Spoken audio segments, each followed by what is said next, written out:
Presenter Display is one of the best tools in Keynote to help you get comfortable with giving a presentation. It's designed for multiple screens so that you can keep your important data in front of you with the presentation shown to the audience on another screen. To get started with Presenter View, make sure that you're using a multiple display setup. Oftentimes, this would be a laptop connected to a projector or external display. Let's go ahead and hit the play button.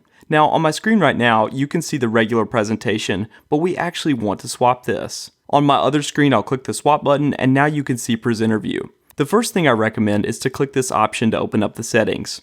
I'll turn on the presenter notes in view. I can keep an eye on those while speaking to keep me on cue and reminded. Let's go ahead and close that now. Now you can see the value of this view. Between the speaker notes and a preview of the next slide, you'll stay prepared and comfortable. You can also click this Show Navigator button here in the upper left corner to open up thumbnails for all of the slides, and just click on one of them to jump to a later part in the presentation. I'm Andrew Childress for Envato Tuts Plus, and thanks for joining me.